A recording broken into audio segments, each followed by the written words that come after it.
The first time my billionaire boss asked me to become her fake husband, I laughed. I stopped laughing when she said, "I'm asking because I trust you." Her name was Victoria Hale. 46, impossibly successful, intimidating in meetings, and somehow quieter when we were alone. I was 24. I worked as her executive assistant, which meant I knew when she skipped lunch, when she stayed too late, and when she pretended not to be tired. But I didn't know why she looked at me sometimes like she was about to say something, and then changed her mind. That Friday evening, I found her alone in the office long after everyone had left. Her heels were beside her desk. Her hair had come loose from its usual neat style, and she was staring through the window at the city lights. "You're still here," she said without turning. "So are you." A small smile touched her mouth. Occupational hazard. I walked closer and placed the coffee I'd brought her on the desk. "You forgot dinner again." She looked at the cup, then at me. "You notice everything. I work for you." "That isn't what I meant." The room suddenly felt smaller. I looked away first.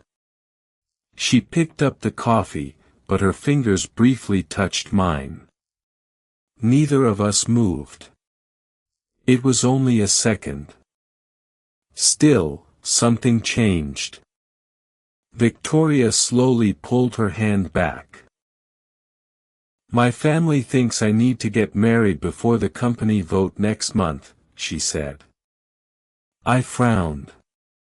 And I need someone they can't control." She stood. Then she came around the desk until she was standing directly in front of me. Her voice dropped. "I need a husband." I stared at her. She held my gaze for several long seconds before whispering, "I want you to be him." For a few seconds, I honestly thought I had misunderstood her. "You want me to marry you?" Victoria nodded once. "Pretend to."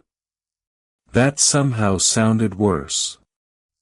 She explained the situation without turning it into a business proposal. Her family wanted control of the company, and the upcoming vote would become easier for them if they could convince the board she was distracted, unstable, and incapable of running everything alone. "I could hire an actor," I said. "You could. Then why me?" She looked down at her coffee. "Because you don't look at me like I'm a billionaire." I didn't know what to say to that. She continued quietly. "You look at me like I'm a person." Something in her voice made me stop thinking about the money.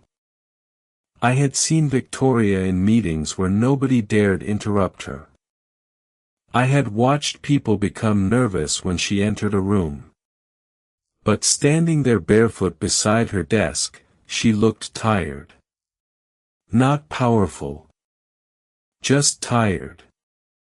"I don't want this to hurt you," she said. "It probably will." Her eyes lifted to mine. That was the first time I saw something unguarded in them. "I've been hurt before." She said it casually, almost like it didn't matter. But her fingers tightened around the coffee cup. I wanted to ask who had done it. I wanted to know why she still looked lonely despite having everything people spent their lives chasing. Instead, I said, "And you think pretending to love me will fix that?" Her expression changed. "I'm not asking you to love me." The words landed harder than they should have. She stepped closer. "It's only 1 year. 1 year pretending to be hers. 1 year living beside her. 1 year pretending that the way my attention followed her across a room meant nothing. I should have walked away. Instead, when she reached for the contract, her fingers brushed my wrist. She didn't pull away immediately. Neither did I. Then she whispered, "Stay a little longer." And suddenly, the contract wasn't the most dangerous thing between us. Victoria still had her fingers around my wrist. Neither of us seemed to remember who was supposed to move first. Then she let go. "Sorry. You don't have to apologize. I do when I forget you're my employee." I almost smiled. "And when you forget I'm 24. Her eyes stayed on mine. "I haven't forgotten." That answer left the room strangely quiet. She turned toward the window, and I noticed her shoulders drop. For the first time, she looked less like my boss and more like someone trying very hard not to fall apart. "My father used to tell me I'd eventually need someone to protect what I built," she said. "You don't need protecting." She gave a quiet laugh. "You sound very sure." "I am." She looked back at me. For a moment, neither of us spoke. Then she said, "That's the problem." My phone suddenly rang. I stepped back and answered. It was Victoria's lawyer, asking whether I'd agreed to the arrangement. I glanced at her. She was watching me carefully. "Yes," I said. The word came out before I had time to think. After the call ended, Victoria approached me. "You don't have to do this." "I know." "Then why did you say yes?" I opened my mouth. Nothing came. Because I couldn't stand the thought of walking away from her. Because somewhere between bringing her coffee and waiting for her outside late meetings, she'd become more important to me than I wanted to admit. Instead, I said, "You asked me." Her expression softened. "That isn't an answer." She stepped closer. Close enough that I could hear her breathing. "I need you to understand something," she whispered. "If we do this, there can't be confusion." I nodded. "Of course." Her eyes dropped briefly to my mouth before returning to mine. Then someone knocked sharply on the office door. We both froze. Victoria's voice came quietly. "Don't move." But neither of us knew whether she meant because someone was outside, or because she was afraid of what might happen if I did. The knock came again. Victoria didn't move. Neither did I. "Victoria," a voice called from outside. She finally stepped away from me and straightened her blouse. "Give me a second." Her eyes returned to mine. There was something different in them now. Fear. Not of the person outside. Of us. When the footsteps disappeared down the hallway, she closed the door and leaned against it. "You should go home." I stared at her. "Is that what you want?" She hesitated. "No." The honesty caught both of us off guard. Victoria looked down, rubbing her thumb against the edge of her sleeve. "I've spent years making sure nobody gets close enough to hurt me. And now you're standing here." I swallowed. You hired me because you trusted me. I hired you because I thought I could control this. She gave a small, almost embarrassed laugh. I was wrong. I stepped closer. About what? Her eyes lifted. About you. The room went quiet. I could hear the faint hum of the air conditioner. I don't know when it happened, she said. Somewhere between your stupid coffee reminders and the nights you waited downstairs just to make sure I got home safely. She stopped. I waited. You started mattering. My chest tightened. Victoria. Don't. Her voice cracked slightly. Please don't say something that makes this harder. I took another step. Maybe it's already hard. She looked at me for several seconds. Then she whispered, we're supposed to pretend. I know. For 1 year. I know. And you're my employee. I know that too. Her eyes searched mine. Then why are you looking at me like that? I didn't answer. I couldn't. She moved closer until there was barely any space between us. For one suspended moment, neither of us looked away. Then she quietly asked. If this marriage becomes real to you, what happens when the year is over? The question stayed between us long after Victoria asked it. I wanted to tell her the truth. Instead, I said, I don't know. Her expression closed immediately. She stepped back. Then maybe we should remember what this is. The next morning, I arrived at her penthouse to find her already waiting with the marriage papers. But she wasn't alone. Her lawyer stood beside the dining table. Victoria looked exhausted. We need to change the agreement, she said. I frowned. Why? She slid a document toward me. My stomach dropped. The contract no longer said 1 year. It said 6 months. And after that? I asked. You leave.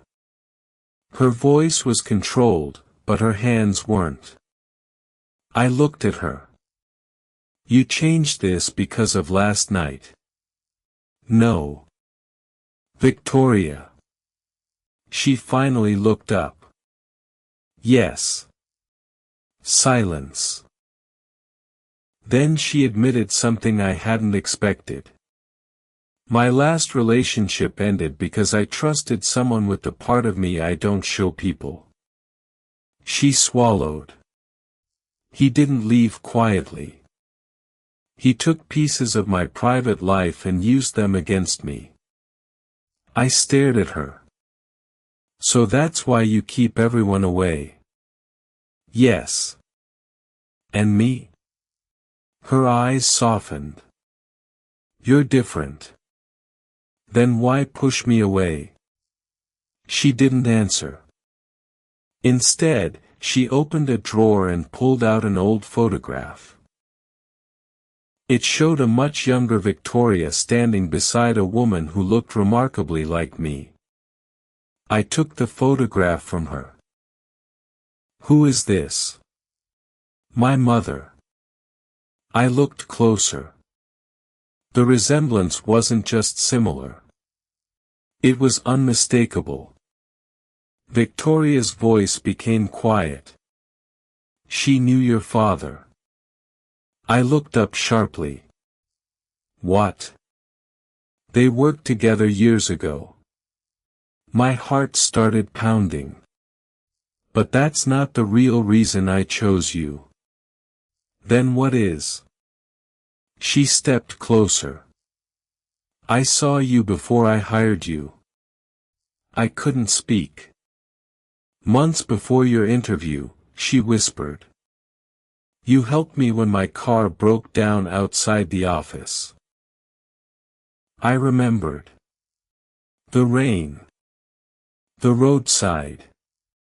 The woman I'd helped without knowing who she was. You were wearing the same jacket, she said. Then she looked directly into my eyes. I never forgot you. And suddenly, our fake marriage didn't feel fake anymore. I stared at the photograph until the edges blurred. You remembered me? Victoria gave a small nod. I remembered everything. The rain. The broken car. The way she'd laughed when I told her I had no idea who she was. But there was something in her expression that made me put the photograph down. You're trying to end this. Her eyes dropped. I was trying to protect you. From what? From me. I almost laughed, but there was nothing funny about it. You don't get to decide what I can handle. She looked at me then, and for once, the woman who could control an entire company looked completely uncertain. I care about you. The words came quietly. No dramatic confession. Just the truth. I care about you too. She closed her eyes for a moment. This was supposed to be temporary. I know. You were supposed to walk away after 6 months. I know. And now. I stepped closer. Now I don't want to. Her eyes filled, but she quickly looked away. I don't know how to do this. Neither do I. That finally made her smile.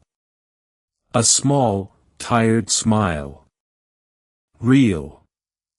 I reached for her hand. She hesitated before letting her fingers settle into mine. I don't want a fake marriage, I said. I don't want a contract that tells us when to stop pretending. Her fingers tightened around mine. What do you want? I took a breath. You. She looked down at our hands. Then back at me. You're sure? No. She blinked. I smiled faintly.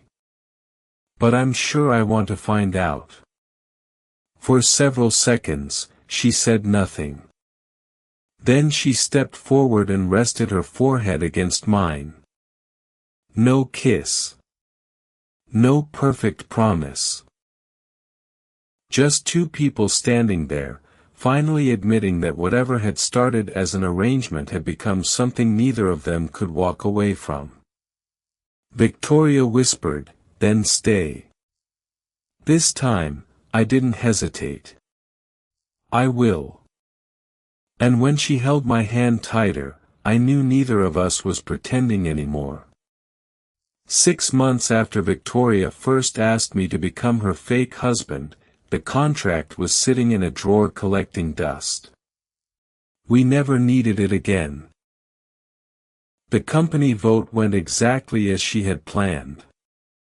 When the board finally saw that she wasn't falling apart, they stopped questioning her ability to lead. Victoria kept control of everything she had built. But the biggest change wasn't at work. It was us. We stopped pretending. There were still awkward mornings.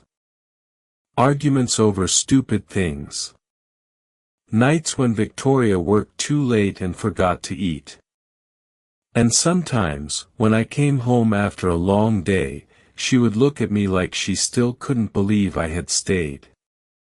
I understood that look. I couldn't believe it either. One evening, I found her standing by the same window where she'd first asked me to marry her. You remember this? She asked. Unfortunately. She smiled. I was terrified. You didn't look terrified. I was very good at hiding things. I walked over and took her hand. So was I. She looked at our joined hands. What changed?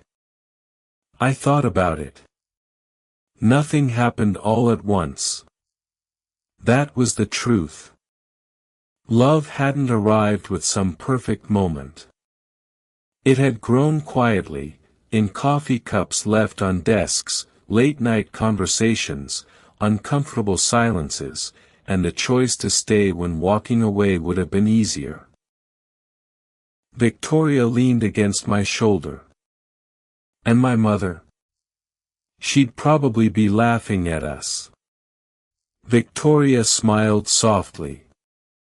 For the first time, the old photograph didn't feel like a strange connection between our pasts. It felt like the beginning of something neither of us had planned. She squeezed my hand. So, no more contracts. No. No escape clause. Absolutely not. She laughed. Then she looked at me and whispered, "Good." I kissed her forehead. Our marriage had started as an arrangement. Somewhere along the way, it became the most honest thing either of us had ever chosen. Sometimes love doesn't begin when two people fall for each other.